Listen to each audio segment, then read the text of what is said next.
listening to Writers' Voices with Monica and Caroline. I'm your host, Monica Hadley, and with me today is our guest, Jacqueline Woodson, the author of Brown Girl Dreaming. Brown Girl Dreaming is Jacqueline's latest work. She has quite a successful career writing mostly for children. She's won several Lifetime Achievement Awards, including the Margaret A. Edwards Award in Writing for Young Adults, and very many others. She's received 3 Newbery Honors for the books After Tupac and Dee Foster, Feathers, and Showay. She won the Coretta Scott King Award and the LA Times Book Prize for Miracles Boys, and won a Caldecott Honor for Coming on Home Soon. She was a National Book Award finalist twice, and just received the National Book Award for Brown Girl Dreaming. Welcome to Writers' Voices, Jacqueline. It's actually a finalist now, Brown Girl Dreaming, for the National Book Award. Oh, okay. And what does that mean? What does it mean to be a finalist? Yes. It means that they have chosen the book from among all the books published this year in the young adult and children's category to be a national book book that they consider as one of the best books published in the nation. So they started with a long list of, they started with, I think, 284 books that they were reviewing and brought it down to a long list of 10 books, and now it's down to a short list of 5 finalists. So now Brown Girl Dreaming is a National Book Award finalist, and it'll have a silver medal on it. If it wins the actual National Book Award, which is decided on November 19th, it would be a gold medal, and it will be considered the best book published in the nation this year by the National Book Award Committee. And do they do separate categories for young adult versus adult, or is it all? Yes, it's on young adult, fiction, poetry, nonfiction. Okay. Wow, that must really be exciting. It's a good feeling. It is. I'm definitely grateful to have been chosen as a finalist. Oh, yeah. Now, this is not your first time as a finalist, correct? It's my 3rd time. 3rd time, wow. Now, Jacqueline, did you always want to be a writer? Yeah, since I was 7, I've known I wanted to be a writer. How did you know? Did you read Brown Girl Dreaming? I certainly did. Do you remember how I found out? I do, but our guests don't. Oh, or I mean, our audience doesn't. Okay. I've always loved words. I've always loved telling stories. I've loved just the magic of the fact that you can put letters together and they make words. You put words together and they make sentences, and on infinity. And it just felt so powerful to me to be able to tell stories and to write them down and to imagine one day having my name on the cover of a book. It just felt amazing. Wow. And you were able to make that dream come true. In some ways, it seems like more successfully than just about anybody. I think it's partly because I love it so. I think, if you are really passionate about something, you're going to give it your whole heart. And I can't imagine being passionate about something as much as I'm passionate about, my family and my writing and my community. So those are the things I feel like I do well because I love so much. Now, Brown Girl Dreaming is poetry, and it's a memoir. Mm-hmm. Is this the first time that you've written in that format? The first time I wrote a book in poems was Locomotion, and I wrote it in poems because it was the story of a boy coming to discover his voice through poetry, so I felt like that was the truest way to write the story.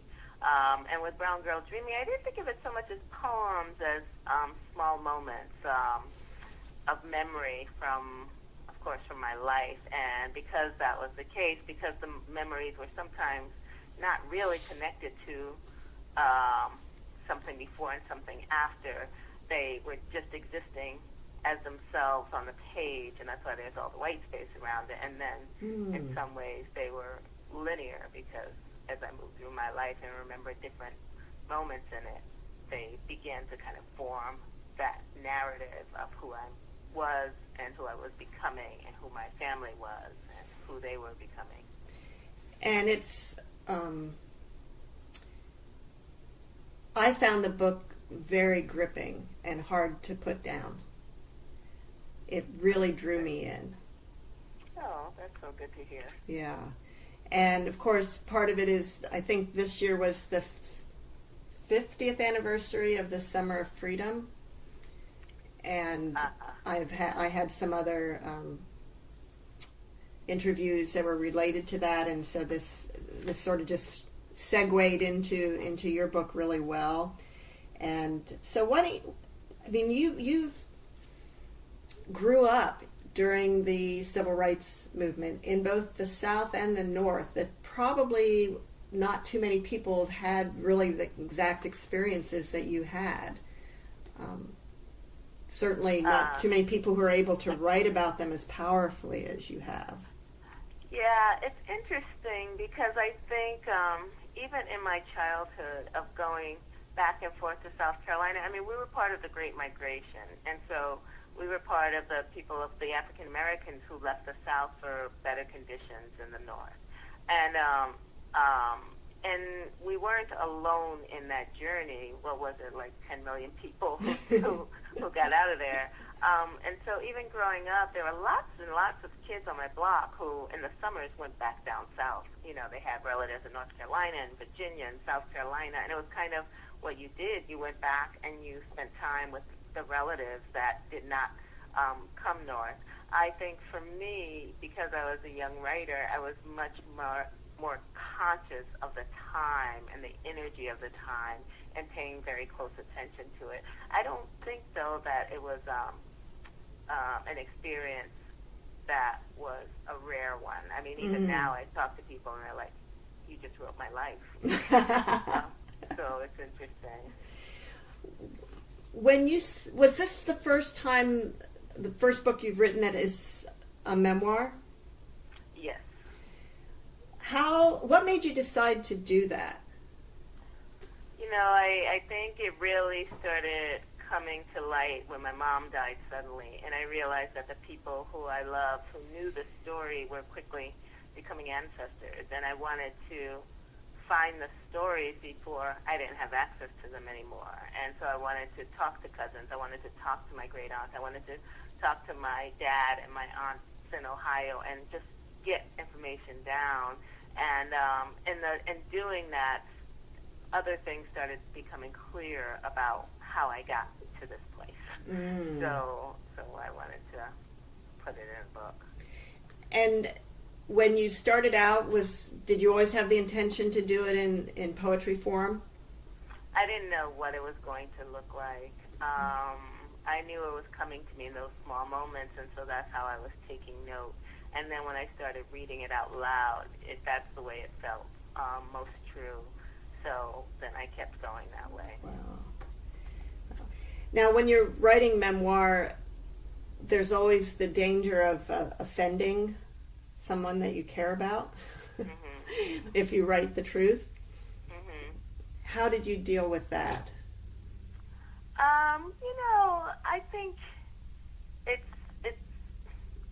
I think if the love is there, you can tell the truth. So I wasn't afraid of hurting anyone, because that's not what that wasn't my intention. My intention was to figure out who I was and who the people who got me to be who I was were. It wasn't about trying to hurt anyone. And I think also the discovery of how much love was in my family, and how hard we had to work to just basically get through the day as African Americans in a country that is not very loving to them, was enough that it wasn't going to be an issue. You know, I think my mom would look at the book and really love it, or my grandma and my siblings love it, so my dad is proud of me. So one thing that I was, as I was reading it, and you start out in Ohio. Mm-hmm. You were born into in your father's family. Maybe their circumstances as African Americans were perhaps less common. In terms of being middle class and educated? And, yeah. And not in the North. I mean, you think of the Talented Tens. There were a lot of people. I mean, you have to look at the history of this country from slavery through Reconstruction, through Jim Crow, through the Civil Rights Movement to present day. And there were and are many middle-class families, upper middle-class families, and that was probably rare in the South, but in the North, where people were born free blacks or who had, for generations been free blacks, there was more opportunity. Well, I don't want to, because it sounds a little demeaning to say, yeah, it was rare to be middle class. I didn't mean that. It meant almost prestigious. The family seemed to be really quite prestigious in the community. Yeah, they were known. Yeah. They had been there for generations. Right. And it was, I found it kind of sad that when you left there, you had no connection with them for so many years. Yeah, it's funny because when my mom and dad got back together when I was 13, I was so grateful for it because it just answered all these questions I had always had. But it's interesting because when your parents separate when you're so young, you really don't have a lot to compare it to. Right. So It's not like I can say, this is what I wish I had. I did, when other people had dads and I didn't have a dad after my grandfather died, because my grandfather stepped in and was daddy. He seemed really awesome. Yeah. So there wasn't that longing for Jack because that space was filled by daddy. And then once my grandfather died, I think, and then, was moving in a world where there were lots of moms and dads, the idea of having a dad was something that was definitely attractive. Yeah. But at the same time, it wasn't like I was walking with this stone in my heart of having lost the way, we had the loss of my Aunt Kay and the loss of my grandfather. Those were losses that were much more real to me. Well, I kept hoping that you would reconnect with your father, and of course you do in the book. So I would have been very sad if you hadn't. Yeah. Was it hard for you at all to go back and relive these times in your life? It was definitely hard. It was hard, and it was cathartic, and it was humbling. So it was. I can't imagine not doing it again. I don't have to do it again because I've done it, but Right. I feel like I'm so much wiser, and I'm so much more centered, and I have such clarity because of what I know. Now the book. What years does this book cover? 1963 till about 68, 69. No, it's about 70, I think. Okay. I think it'll go all the way into the 70s. Wow. And you were what age during this time period? Well, I was born in 1963. Okay. So. And now I felt like you were a little older than 7 when the book ends. Yeah, I think I actually go to 73. Yeah, that makes more sense. Yeah. Is the last book, Brooklyn section. Right. And that's some of this obviously couldn't have come from your own memories because you would have been too young to remember it. Mm-hmm. And yet, as you write it, it feels like it is coming from your own memory. Well, it's coming from story. So it's coming from when I always think, when something like my poor kids, they hear the story of their birth over and over and over again. And they hear the story of their first birthday, and they hear the story of when we dressed Toshi as the Dalai Lama for Halloween. And they hear, and the story becomes a part of you, and it becomes your story eventually. I think that's what happens when we give our kids our history. We're passing it on to them. So that I'm both inside the story and a listener of the story, and so that once I begin to write it down, it's very known to me. You're listening to Writers' Voices. I'm your host, Monica Hadley, and our guest today is Jacqueline Woodson, the author of the award-winning Brown Girl Dreaming. And Jacqueline is a 3-time Newbery Honor author. As you were writing this, I'm wondering did you try and do it chronologically, or were there bits and pieces that you remembered that you wrote, and then later you had to go back and see how they all fit together chronologically? When I first started writing it, I just wrote it as the memories came, and they were all over the place. I mean, I revised it. I stopped counting the revisions at 31. Oh my. But when I started, it was just okay. I remember this from this time. I remember that from that time. I remember this from when I was 2. And then, it was somewhere way into the revision with the help of my editor, Nancy Paulson, because I was so close to the material, I couldn't even step back and say, okay, so I was 3 here. That was South Carolina. And, and then the reordering of it and figuring out where there were gaps in time and trying to remember where I was during that time, or calling up my cousin, or calling up my dad to ask what he knew, or asking my siblings, like all of that. It was a pretty organic process and how it came. So once I felt like I had the chronology right, then it was a question of filling in those places where stuff was missing. How long did that whole process take? Oh, the book took about 3.5 years.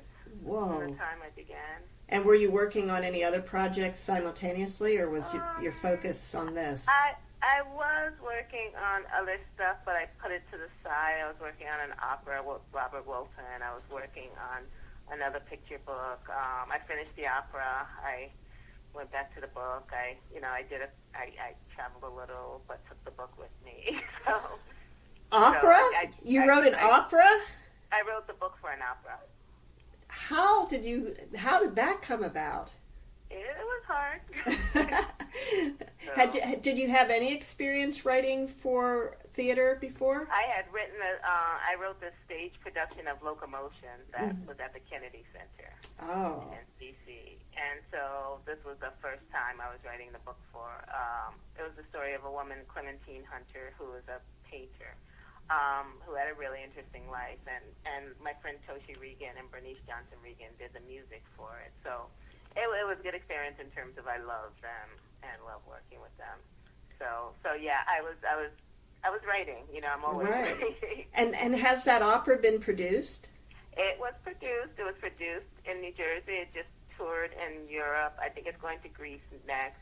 Eventually it'll come to the States. And I assume you've seen it. It's beautiful. Oh, that must be quite an experience. I think about, I've interviewed writers, people who write books, people who write for screenplays, and theater. And the interesting thing about, when you're writing a book, it's a fairly solitary thing, even if you have a collaborator and you have editors and so forth, in terms of getting it out there and people being able to appreciate it. It's really you. But with theater, opera, film, there's a whole team that's required before anyone can actually, or before a general audience can actually see what you've done. Exactly. And that's, and they each have their contribution to it, so the finished product isn't entirely you. Do you find that rewarding? It's challenging. It's definitely challenging to go from this very internal process and, interior and introverted process to going to work with people in that way. Mm-hmm. And having your work made into something that wasn't necessarily what you envisioned. And, but, I feel like letting go is something I've learned from writing picture books, because I write the text and then the illustrator takes the text and interprets the text through illustration. So it's not like, and I don't have a conversation with the illustrator about what he or she sees. And then the work comes together with my text and their illustrations to make something very different than, if it was just my text alone. That's a good point. And I think a lot of times new beginning writers don't understand that part of picture book writing. Yeah. And that it's usually the case that the author has very little input into the pictures. Yeah, except for the case with Showway, because that was a family story. And so Hudson Talbot and I worked together a lot on that. Wow. So how many books have you published so far? I think it's around 30. Whoa. And how many of those are picture books versus middle readers, young adult? I think there are about 7 or 8 picture books, and the rest are middle grade and young adult. Wow. What led you in particular to writing for children and young adults? Say that again, I'm sorry. What led you to writing for children and young adults versus writing for an adult? I write for adults too, but I really like writing for young people because I feel like that's where I have the most memory and the most information about what it's like to be between the ages of, say, 6 and 16. So I feel like I can bring not only that memory, but also this deep respect for young people. I mean, I think they're thoughtful. I think they are the ones who hopefully will change this world. I think they're open in a way that adults sometimes aren't. And I think when I came along, there still is, there's a gap in the literature for a lot of people. So in helping to create a more diverse body of literature, I felt like that's where the work I needed to do was. I always quote Audre Lorde, who says, you should wake up knowing you have work to do and go to bed knowing you've done that work. And I feel like this is the work I was put here to do. Now, you're coming to Austin this weekend for the Texas Book Festival, and I saw that you're on a panel about diversity in children's literature. And I totally agree with you that how important that really is. Yeah.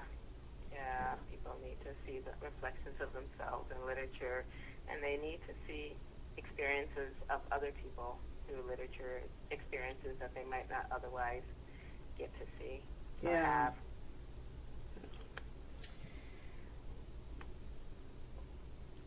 You're listening to Writers' Voices with Monica and Caroline, and our guest today is Jacqueline Woodson, author of Brown Girl Dreaming. Jacqueline, would you like to read from Brown Girl Dreaming for us now? Sure. All right.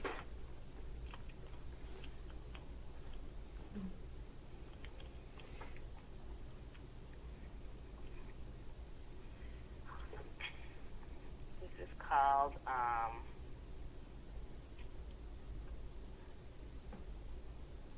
The Garden. So the neighborhood I lived in South Carolina was called Nickeltown. Just letting Okay. you know that.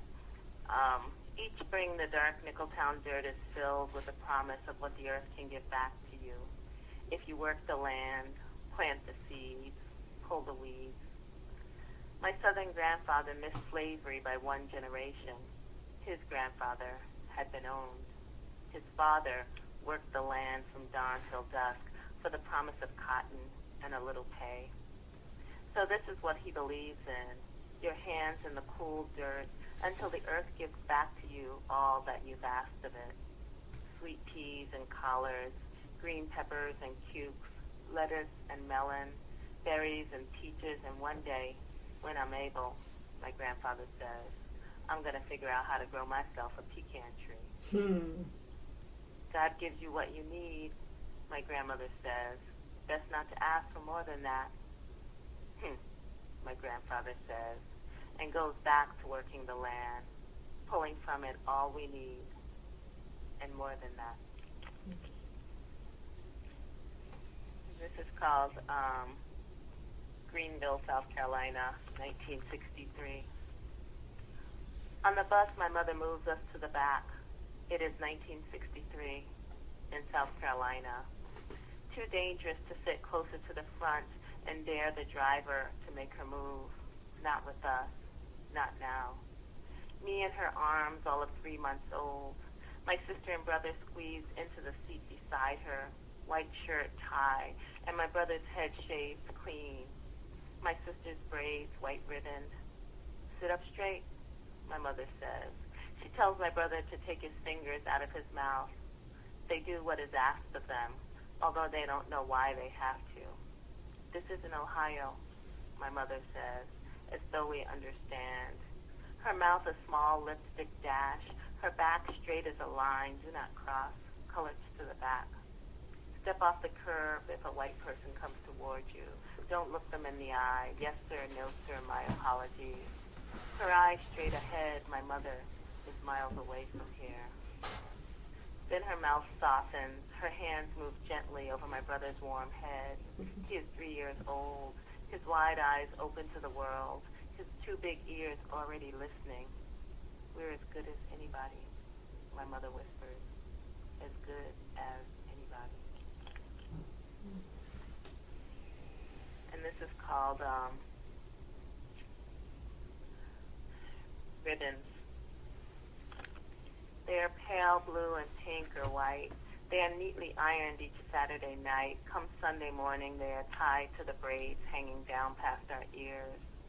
We wear ribbons every day except Saturday, when we wash them by hand, Dell and I, side by side at the kitchen sink, rubbing them with ivory soap, then rinsing them beneath cool water.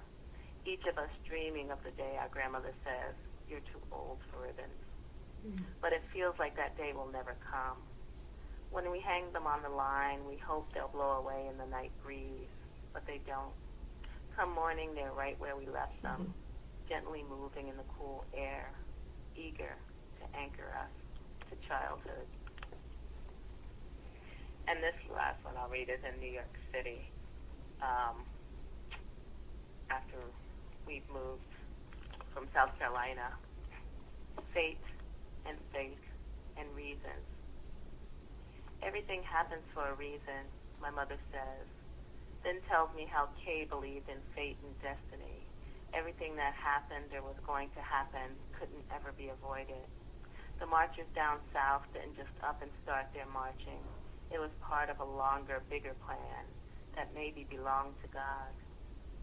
My mother tells me this as we fold laundry, white towels separated from the colored ones, each a threat to the other, and I remember the time I spilled bleach on a blue towel, dotting it forever. The pale pink towel, a memory of when it was washed with the red one. Maybe there is something after all to the way some people want to remain, each to its own kind. But in time, maybe everything will fade to gray. Even all of us coming to Brooklyn, my mother says, wasn't some accident. And I can't help thinking of the birds here, how they disappear in the wintertime, heading south for food and warmth and shelter, heading south to stay alive, passing us on the way. No accidents, my mother says, just fate and faith and reasons. When I ask my mother what she believes in, she stops mid-fold and looks out the back window. Autumn is full on here, and the sky is bright blue. I guess I believe in right now, she says, and the resurrection, and Brooklyn, and the 4 of you.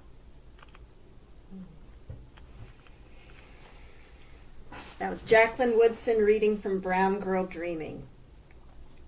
Now, Jacqueline, when you were in New York, you became best friends with Maria, Mhm.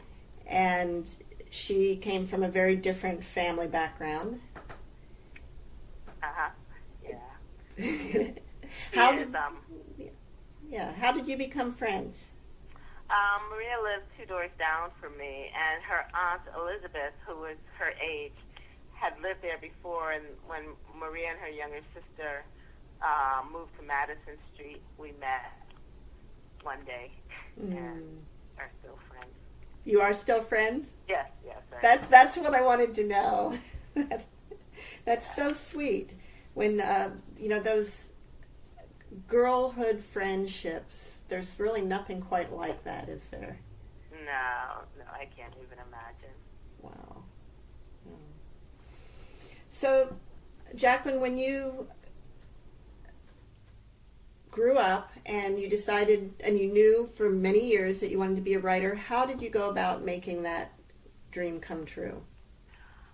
Well, for a long time I had full-time jobs or temp jobs working as secretary here, word processor there, to basically support myself while I wrote. And I would write in the evening and work during the day, or I'd take an evening temp job and write during the day. And I was also taking writing classes, and I took a writing class in New York while I was still in college.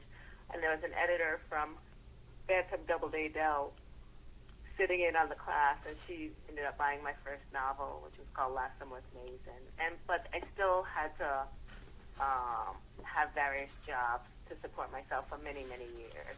And I finally got a fellowship to first the McDowell Colony, which is an artist colony in New Hampshire that supports writers while they write, and basically gives you food, clothing, and shelter and food, and a place to live and write without interruptions of the outside world. And that was the first kind of moment when someone said, we believe in you, we'll support you, aside from the book getting bought. And then I got a fellowship at the Fine Arts Work Center in Provincetown and went to live there for 7 months and ended up staying there for 5 years. Oh. It was so much cheaper to live there, and I could write full time.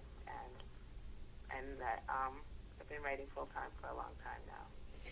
So you really had to take a leap of faith, too, to become a full-time writer. I didn't know what else I was going to do. I mean, I don't feel like I had a whole lot of choices. Like, it was a thing I had always dreamed of. It was a thing that I loved doing. I did teach. I taught grad school. I, was on the founding faculty of the MFA in Writing for Children at Vermont College. I've definitely dipped my feet in the teaching water, but it was never something I had planned to do. But I guess that would be the thing I could have fallen back on, was teaching full time. But it didn't even feel like an option. It felt like something. It's a gift to be able to do that day in and day out, and that's not the gift I have. What's your writing process like? Do you get up first thing in the morning and jump right in? Do you have a certain place where you like to write, or can you write anywhere? I've gotten to the point where I could basically write anywhere. I live in a house, and it's 4 stories, and my office is on the top floor. And once my partner goes and my kids get off to school, then I take the dog to the park and try to get I go up to my office and really try to get some work done that's not administrative. But I really try to focus on it. I'm not writing anything right now just because I'm on this book, because Brown Girl Dreaming just came out, and I'm traveling a lot for it, and still exhausted from the writing process. Oh, I bet. Now to be a full-time writer in this day and age, writing is really probably only half the job. The other half is the marketing. I'm very, very lucky to have a really good publisher. I love Penguin. My Penguin family, and they have a really good publicity department. They have they have a really good school and library department, and they just get behind you in this way that means that I don't have to do a whole lot of stuff except this exhausting book tour. Yeah. But, I had said I wanted to do that because I hadn't done a book tour in a long time. And it's kind of nice to go out and meet the people who love your work. So it's not so much marketing, but I think it's handling stuff. Like, I get so many letters and so many requests and just so much kind of paperwork. And I have an assistant who comes in 2 days a week, but it's still the constant, can you, will you sign this? Do you want to sell these rights? Do you want to, my book Beneath the Meth Moon is being made into a movie by Jonathan Demme, and when I get off this phone, I'm going to sit down and read the screenplay that he just messengered over, and that's going to go until it's time to pick my kids up from the bus stop. So it's that kind of day that, it's the everyday kind of things that you also have to do. Is that the first of your books to be made into a film? No, Miracles Boys was. And how involved were you in that process? With Miracles Boys, from the early part, I was very involved. I wrote the pilot. I helped pick the actors, a lot of different stuff, and then and for the later part, I wasn't involved. I was just there watching the film. I didn't have to be involved nearly as much as I was involved. I was just procrastinating. For this one, I'm not as involved. I mean, we already decided on actors and stuff like that, but it's just, Demi just wants feedback. Wow. Now, if it gets nominated for an Oscar, do you get to go? Of course, I am sure I will, but I don't know. I just hope it gets made. It takes so much to just get a film made. Oh, doesn't it, though? Now, you've mentioned your kids a couple times. How old are they? 12 and a half and 6 and a half. And I assume that they have read or that you've read to them Brown Girl Dreaming. No, they haven't read Brown Girl Dreaming. My son will read my picture books once in a while. My daughter stays away a little bit. Her friends have read it, and they may have to read it in school, which I'm sure is going to mortify her. Now, when you go to her school, are you the famous author? I am. There are a couple of us there, though. At my son's school, Gail Foreman is there. I'm there. There are a couple of others. We live in a neighborhood with Park Slope has a lot of writers. So it's kind of, second nature to her to be around lots of writers. Do you think she'll want to be a writer? She wants to be an actor. You're living in a you say a very artistic community, perhaps. Mm-hmm. Do you think that helps you? It does. I can always find someone to procrastinate with and have a cup of coffee with. You're listening to Writers' Voices with Monica and Caroline, and our guest today is Jacqueline Woodson, author of Brown Girl Dreaming. Have you ever been part of a writers' group? Oh, yeah. No, I have, and I started writers' group, but I haven't been a part of one in a long time. What made a writers' group work or not work for you? I don't really need one. I have people who are willing to read my work without me having to read theirs. My partner reads my work. I have two friends who aren't writers, and they both read my work.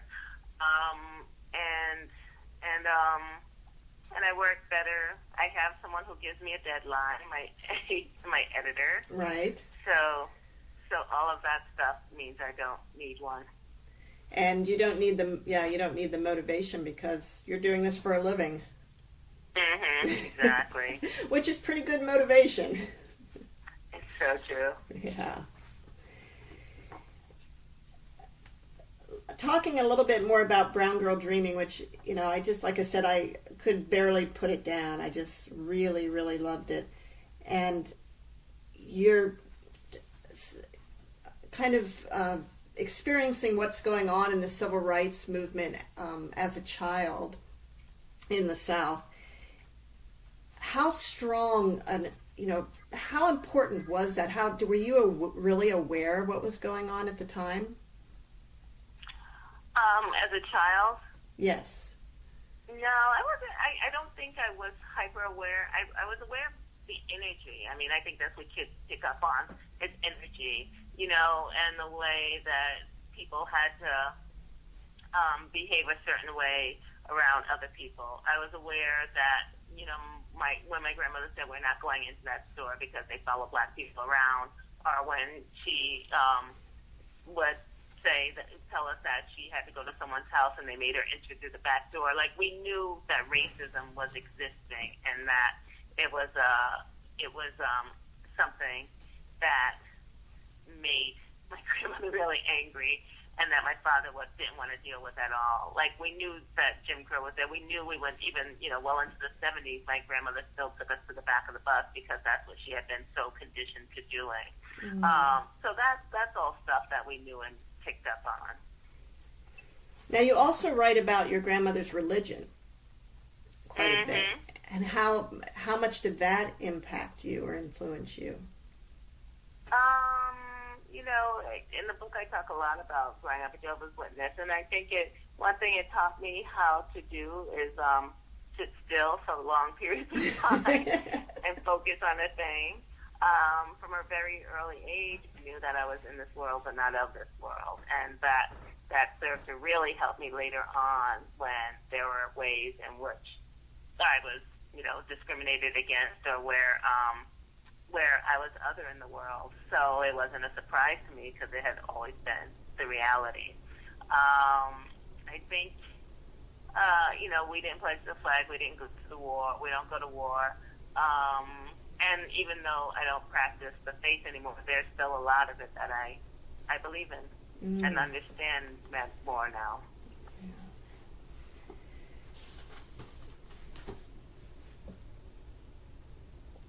Is there anything that, like any books that you ever published that when you look back at it, you wish you could have done it differently? I think every book I write, there's a part of it that I think, I can rework this. I could have written that back. I should have held on to that for an extra, year or 2 years. but I would just never let stuff go if that was the case.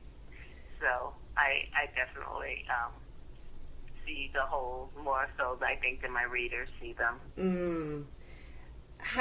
The hard part for some writers is actually knowing when a book is good enough to let it out into the world. When is it actually finished? Is that hard for you?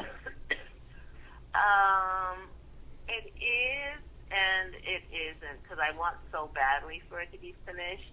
I know when I write that last line, I know when that it's time to let go. So I do have a sense of when it's time to say, okay, get this off my desk, and then into my editor's hands. And, my editor is so great in that I give it to her and say, here's my finished book, and she says, it's a great beginning. Are you the type of writer who, like, your first draft is straight through? Now, Brown Girl Dreaming, obviously a little different, but in a novel, for example, that you do the first draft straight through and then go back and rework, or do you rework as you go? I rework as I go. Yeah. And then I go back and rework some more. Yeah. And do you enjoy the first draft more than the later revisions in terms of the actual process? I actually, with the revisions, I can see the work getting better, and that makes me excited. And so I'm very excited about the first draft, and that I know something new is coming, and it's still coming, and it's looking good. But I definitely, the more I write, the more excited I get.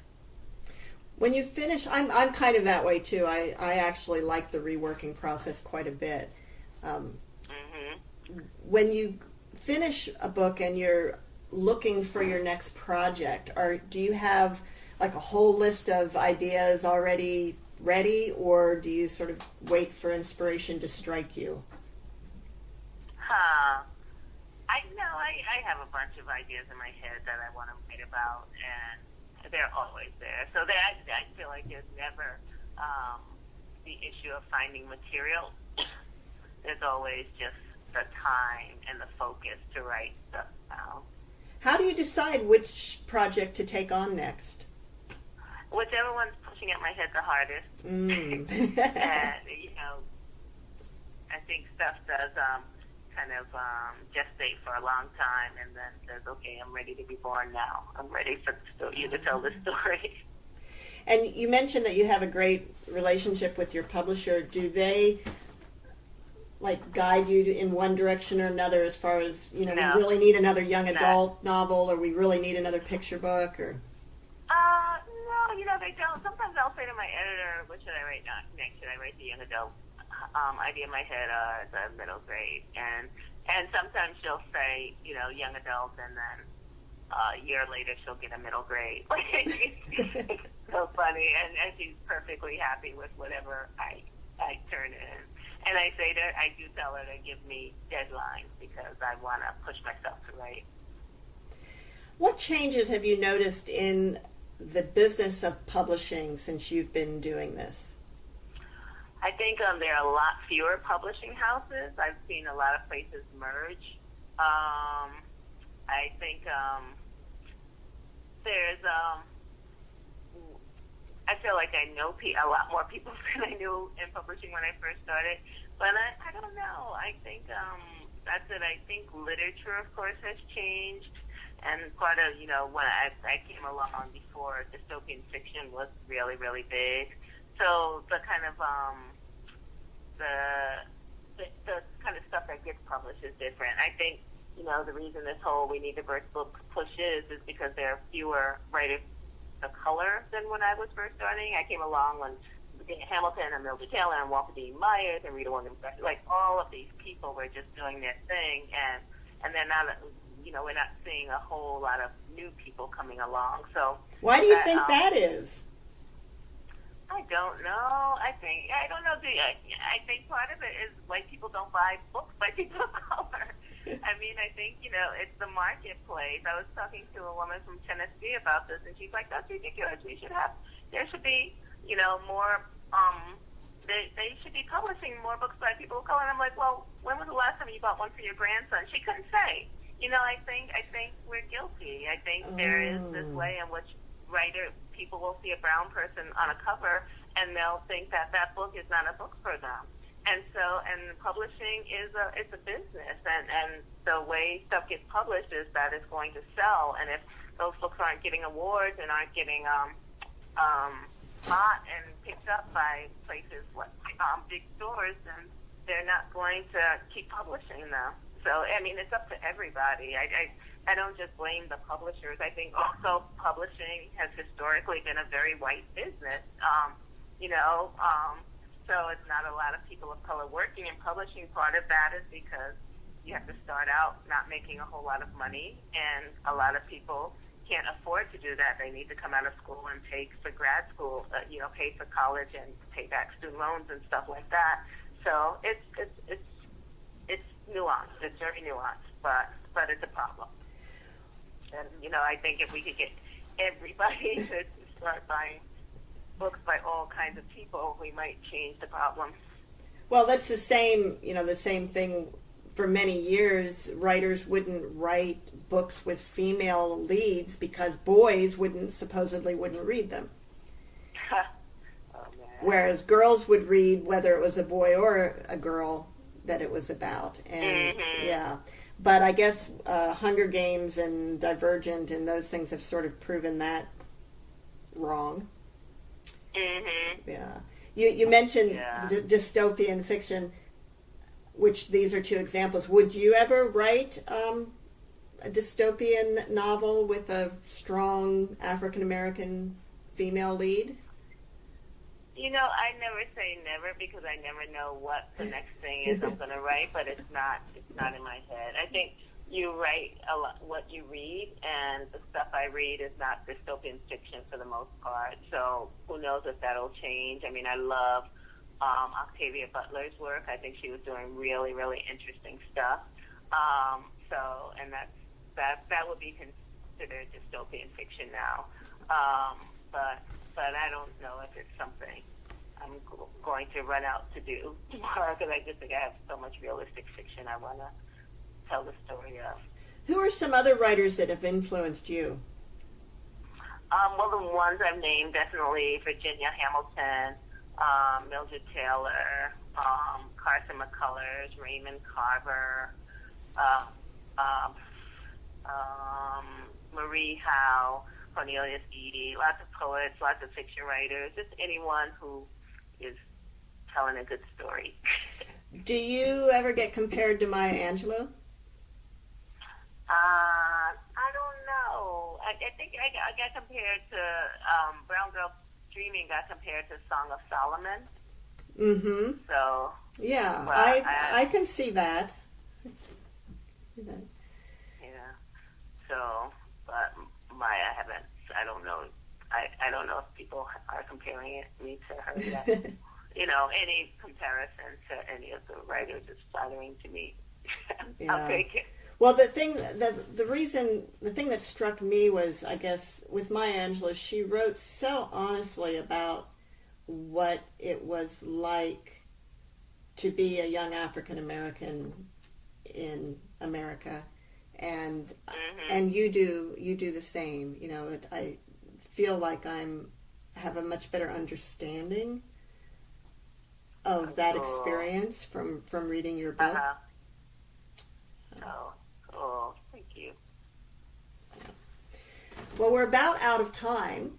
We have a few more minutes. I really appreciate your time today. I know you're very busy, and this interview actually we scheduled and got canceled about 4 times, and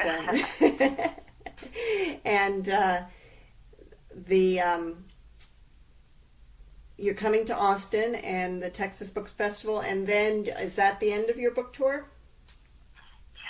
Yes. And then you get back to writing again. I do. I'm looking forward to it. I bet. What advice would you give somebody who's just starting out a writing career?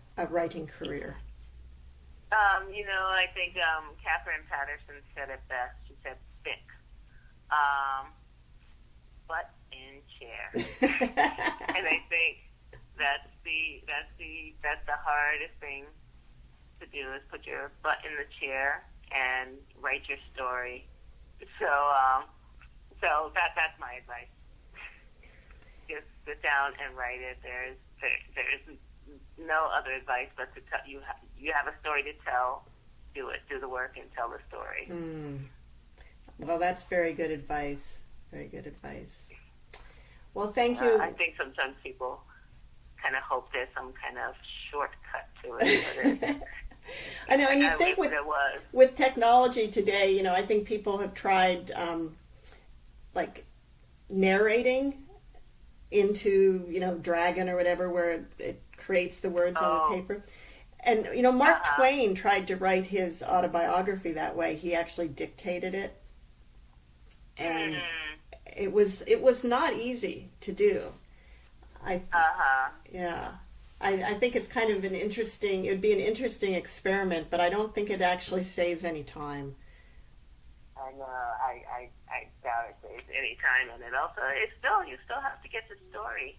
Right. And you still have to shape the story, and you still have to, I don't know, I have to see stuff on the page too. So yeah, there really isn't. I mean, I have the worst carpal tunnel, but I know I still have to sit down and write and type out that story. Wow. Wow. I guess that's one of the hazards of this profession. Yeah. It is. I'll take it, though. Yes. Well, thank you so much for being with us today. All right. Okay. Take care. So great talking to you. It was great talking to you, too. And I'm going to try and make it over to the Texas Book Festival on Saturday, so hopefully I'll see you there. Okay, great. All right. You've been listening to Writers' Voices with Monica and Caroline. Our guest today was Jacqueline Woodson, the author of Brown Girl Dreaming, which has been nominated as a finalist, or was selected as a finalist for the National Book Award. If you're listening to us, and although Caroline isn't with us today, I'm going to fill in for her and do the quote of the day from Brown Girl Dreaming. It's a quote from Langston Hughes. Hold fast to dreams, for if dreams die, life is a broken-winged bird that cannot fly. Hold fast to dreams, for when dreams go, life is a barren field frozen with snow. See you next week on Writers' Voices.